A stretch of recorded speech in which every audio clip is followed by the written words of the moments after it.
Welcome to wow 19 TV.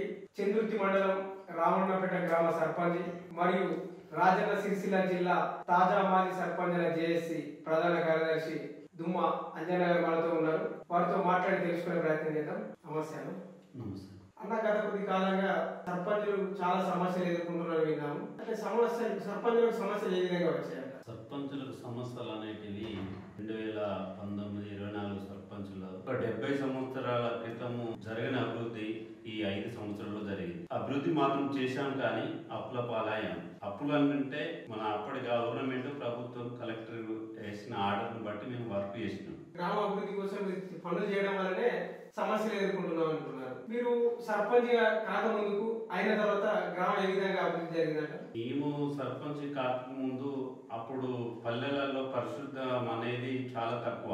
ఎందుకంటే మేము ఎప్పుడైతే ఎలక్ట్ అయినామో అప్పుడు మల్టీపర్పస్ వర్కర్ అని పెంచుకునే అవకాశం గవర్నమెంట్ ఇచ్చింది. ఒకటి ప్రతి గ్రామ పంచాయతీకు ట్రాక్టర్ ఇవ్వడం జరిగింది. దాని ద్వారా ఏముందనంటే ఎంట మనము క్లీన్ అండ్ గ్రీన్గా గ్రామాన్ని తీర్చిదిద్ది వ్యాధులు రాకుండా మా వంతుగా మరి మల్టీపర్పస్ వర్కర్ కూడా మంచిగా వర్క్ చేసుకుంటూ మా గ్రామాన్ని ఒక అందంగా తీర్చిదిద్దడం ఉన్నది. అలాగే ప్రకృతి కానీ ఇంకా చెట్లు పెంచడం కానీ చాలా వరకు గ్రామాన్ని ఒక సుందరకరంగా దిద్ది దాన్ని అభివృద్ధి చేయడం జరిగింది. అన్న, మీరు గ్రామ సర్పంచ్గా కావాలనే ఆలోచన మీకు ఎప్పుడు వచ్చిందన్న? అంటే రామన్నపేట గ్రామంలో పుట్టారు, పెరిగారు. మీరు ఈ గ్రామ సర్పంచ్ ఎదగాలనే ఆలోచన ఎప్పుడు వచ్చింది? నేను 1995 సంవత్సరంలో అంబేద్కర్ ఆ ఉద్యమాల వైపు అంబేద్కర్ భావజాలం కలిగిన వ్యక్తిగా అప్పటి నుండే నేను 10th నుండే నాకు ఆ భావజాలం ఉండేది. ప్రజలలో తిరిగేది. సంఘాల గురించి కూడా చాలా తిరిగినాం. వివిధ కోణాల్లో వివిధ రకాలలో మేము ఉద్యమాలు చేసి ఉన్నాం. కొన్ని పరిస్థితుల వల్ల బయట కూడా వెళ్ళి రావడం జరిగింది. బయట దేశం వెళ్ళి రావడం జరిగింది. రాగానే 2018లో వచ్చిన గ్రామంలో ఉన్నా. అప్పుడు నాకు అవకాశం వచ్చింది. గ్రామ ప్రజలు రామన్నపేట గ్రామ ప్రజలు నాకు అవకాశం ఇచ్చారు. వాళ్ళని గ్రామ అభివృద్ధితో పాటు వాళ్ళని కూడా సంతృప్తి పరచాలని నేను అనుకుంటున్నాను.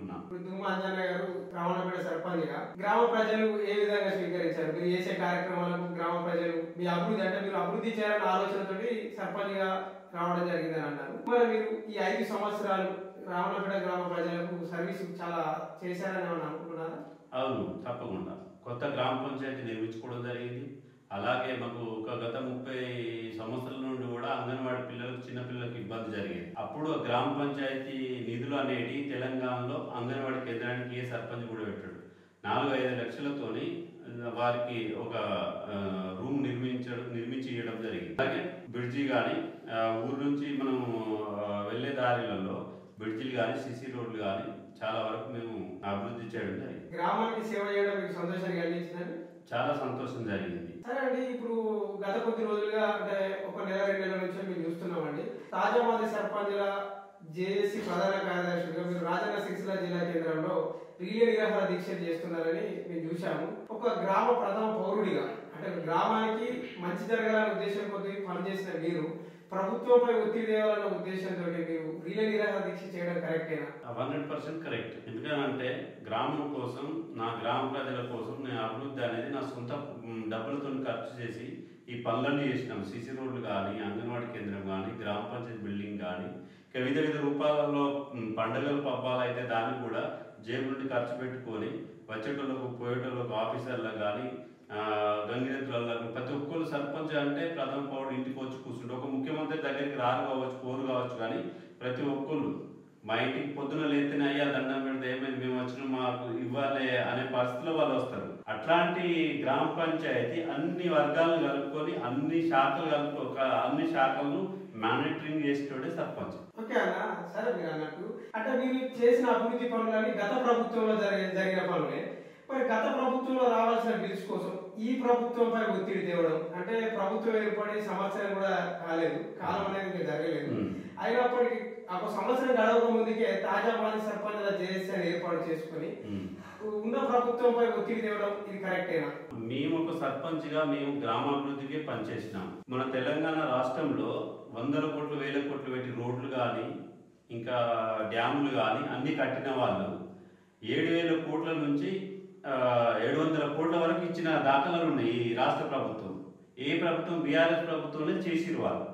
వాళ్ళకి ఇచ్చినప్పుడు మాది ఎంత రాష్ట్ర వ్యాప్తంగా ఉన్నది 1200 కోట్లు. ఆ 7000 కోట్లలో ఒక ముక్క వేస్తే మేము సంతృప్తి పొందేవాళ్ళం.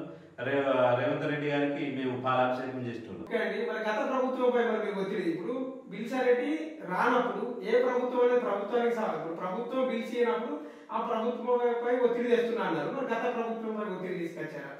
గత ప్రభుత్వం అంటే మా పదవి కాలం అప్పటికి అయిపోలేదు. ఆ బీఆర్ఎస్ ప్రభుత్వం ఉన్నప్పటి వరకు మా పదవి కాలం ఇంకా ఉన్నది, మిగిలి ఉన్నప్పుడు మా ఓపీ అంటే మేము ఉన్నాం కాబట్టి ఆ లోపు మాకు డబ్బులు వస్తాయనే ఉద్దేశంతో మేము పనులు చేయడం జరిగింది. కాంగ్రెస్ గవర్నమెంట్ వచ్చిన కూడా 2 నెలలు, దాదాపుగా ఒక నెల 2 నెలలు మేము వర్క్ చేయడం కూడా జరిగింది. మీరు రాజన్న సిరిసిల్ల జిల్లాని కేంద్రంగా ఎంచుకొని మీరు చేస్తున్న రిలే నిరాహార దీక్ష వలన ప్రభుత్వం మీ బిల్సరెడ్డి ఇస్తారని విశ్వసిస్తున్నారు? తప్పకుండా మాకు ఓపు అయితే ఉంది. ఎందుకంటే మేము ఎమ్మెల్యే నుండి ముఖ్యమంత్రి వరకు కూడా కలవడం జరిగింది, వాళ్ళ దృష్టికి కూడా వెళ్ళడం జరిగింది. అదే రూపకంగా మేము శాంతియుతంగా చేస్తున్నప్పుడు స్పందన రాని గవర్నమెంట్కు ఏ ఒక్కొక్క రూపం అంటే మన కలెక్టరేట్ల ముట్టడి కానీ, రాస్తా రోకలు కానీ, ఇంకా ఎమ్మెల్యే ఇళ్ళ ముట్టడి కానీ మాకు తదుపరి కార్యక్రమాలు ఉన్నాయి. ఒకవేళ డిసెంబర్ 7 లోపు ఇట ప్రభుత్వం స్పందించకపోతే దాని కార్యాచరణ భాగంగా అవసరం అనుకుంటే అమర నిరాహార దీక్ష యూసిస్టన్ కూడా రాజన్న సిరిసిల్ల చేసి సిద్ధంగా ఉందని తెలియజేస్తారు. సరే అన్న, రాజన్న సిరిసిల్ల జిల్లా కేంద్రంగా చూసినట్లయితే తాజా మాజీ సర్పంచ్లు చేసి రిలే నిరాహార దీక్ష ఇది రాష్ట్ర వ్యాప్తంగా ఉందా? ఇలాంటి పోరాటం రాష్ట్ర వ్యాప్తంగా చేస్తున్నారా?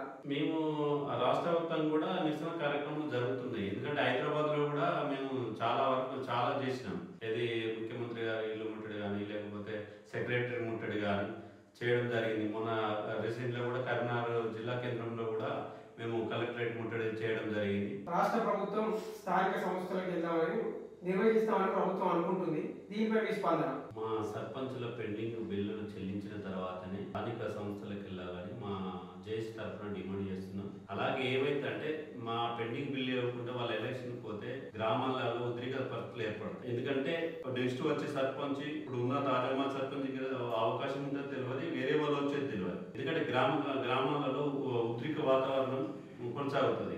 ఒకవేళ మేము కాకుండా వేరే సర్పంచ్ అవకాశం వచ్చి గెలిచిండు అనుకో, అతను ఏమంటాడు, నా ప్రాజెక్ట్ కోసం నీ పని చేసుకుంటా నీ బిల్లు ఎందుకు ఇవ్వాలనేది ఒక డిమాండ్ ఏర్పడి ప్రశాంతంగా ఉన్న గ్రామాలలో యుద్ధ వాతావరణం ఏర్పడుతుంది, అభివృద్ధికి ఆటంకం జరుగుతుంది. కాబట్టి ప్రభుత్వాన్ని మేము డిమాండ్ చేసేది ఏంటంటే తాజామా సర్పంచుల పెండింగ్ బిల్లులు చెల్లించిన తర్వాతనే స్థానిక సంస్థలకు వెళ్ళాలని మేము ప్రభుత్వాన్ని డిమాండ్ చేస్తున్నాం. అదే సర్పంచ్ అంటే గ్రామానికి పదవ పౌరుడు. ఇలాంటి గ్రామ సర్పంచులకు ఇంతటి ఆర్థిక ఇబ్బందులు ఉన్నాయని మీరు ఏ విధంగా గుర్తిస్తున్నారు? రాష్ట్ర ప్రభుత్వం ఒక విధంగా ఏంటంటే అప్పుడున్న 1924 సంవత్సరం సర్పంచులు అధిక శ్రమ, అధిక కష్టం, ఎన్నో ఇబ్బందులకు కరోనా కాలంలో కష్టకాలంలో కూడా అప్పుడు కూడా ఫండ్స్ ఇబ్బంది అయితే సొంత డబ్బులు పెట్టుకొని ఇల్లు జాగాలు అమ్ముకొని సిటీలలో ప్లాట్లు అమ్ముకొని బెల్లం గుత్తెల తాళ్ళు కుదబెట్టి మరి అప్పులు తెచ్చి అభివృద్ధి చేయడం జరిగింది. ఎందుకంటే అప్పుడు ఒక నమ్మకం, నా ఊరు నా ప్రజలు నాకు అవకాశం ఇచ్చారు కాబట్టి. అప్పుడున్న గవర్నమెంట్ ఏం చేసిందంటే అవకాశం 10 సంవత్సరాలు ఇదే రిజర్వేషన్ ఉంటది అనేది కూడా అప్పుడు ఉన్న సర్పంచ్ ఏమన్నా అంటే నాకు ఇంకొక అవకాశం ఇస్తారు కావచ్చు ప్రజలకు మంచి చేస్తే అనేది అధిక మొత్తంలో రాజన్న సిరిసిల్ల జిల్లా ఎందుకు సర్పంచులు రిలే నిరాకరిస్తున్న అడిగిన కారణం ఏంటంటే ఇక్కడ మనకు ముఖ్యమంత్రి తనుడు కేటీ రామారావు ఉన్నాడు కాబట్టి ఇండియాలోని నెంబర్ 1 రాజన్న సిరిసిల్ల అవార్డు అందుకున్న చరిత్ర ఇండియాలోని 9 అవార్డులు 19 అవార్డులు అయితే 18 మనకు వచ్చేది. ఎందుకు వచ్చినాయి? ఇక్కడ ఉన్న సర్పంచులు అభివృద్ధి పనులు చేస్తేనే కదా అప్పుడు ఉన్న గవర్నమెంట్ అవార్డులు వచ్చినాయి. ఆ పని భారం ఎక్కువ పెట్టుట్లా ఈ రాజన్న సిరిసిల్ల జిల్లా ఉద్యోగం చేయమని చెప్తా. అప్పుడు కూడా ఇక్కడ ఎక్కువైంది, అభివృద్ధి కూడా ఇక్కడ ఎక్కువ జరిగింది. కాబట్టి ఇక్కడ బాధలు ఉన్న ఈ రాజన్న సిరిసిల్ల ఉన్న బాధలు సర్పంచులకు వేరే వాళ్ళకు తక్కువ ఉన్నాయి, ఈ రాజన్న సిరిసిల్ల జిల్లా ఉన్న సర్పంచులకు ఎక్కువ ఉన్నాయి. కాబట్టి మేము నిరాహార దీక్షలకు దిగడం కూడా జరిగింది. అదే గత ప్రభుత్వంలో జరిగిన పొరపాటు అంటే సర్పంచులకు బిల్స్ అనేది గత ప్రభుత్వమే ఆపింది, మా ప్రభుత్వం చెల్లించడం అనడం కరెక్టేనా అనే ఒక అంశంపై వాళ్ళు నాయకులు అంటున్నారు, దీనిపై మీ స్పందన ఏంటి? మేము వాళ్ళకు ఒకటే సూటి ప్రశ్న వేయగలుగుతున్నాం. గత ప్రభుత్వం అయినా ఇప్పుడున్న ప్రభుత్వం అయినా వాళ్ళు చేసే పని ప్రజల కోసమే, మేము చేసింది కూడా ప్రజల కోసమే. సరే అప్పుడున్న ఆఫీసులలో అప్పుడున్న కొత్త సెక్రటరీ కట్టారు కదా, అందులోనే రేవంత్ రెడ్డి పాలిస్తున్నారు. మరి అక్కడ అప్పుడున్న కాంట్రాక్ట్ పైసలు ఇవ్వలేదా? సెక్రటరీ కట్టిన వాళ్ళకి అప్పుడు అప్పుడున్న కలెక్టర్ ఆఫీస్ కట్టిరు, ఆ కాంట్రాక్టర్ డబ్బులు ఇవ్వలేదా? ఇప్పుడు అది అయినా ప్రభుత్వం సొమ్మే. మేము చేసింది కూడా ప్రభుత్వం ఆదేశాల ప్రకారం, కలెక్టర్ గారు వాళ్ళు ఇచ్చిన ఆదేశాల ప్రకారం మేము పనులు చేసినాం. ఏమైంది? సర్పంచ్ పని చేయకపోతే నోటీసు, సస్పెండ్ చేస్తాం, తీసేస్తాం అని అంటే అప్పుడున్న ప్రభుత్వం కదా ఆర్డర్ వేసింది. ఇప్పుడున్న ప్రభుత్వం తెలంగాణ ప్రభుత్వమే, అప్పుడున్న ప్రభుత్వం తెలంగాణ ప్రభుత్వమే, వేరే వేరే ప్రభుత్వం కాదు కదా. గత ప్రభుత్వంలో జరిగిన పెండింగ్ బిల్స్ చేయలేదని చెప్పేసి మన గత ప్రభుత్వాన్ని మీరు ఏమన్నా అడిగిన పరిస్థితులు ఉన్నాయా బిల్స్ కోసం?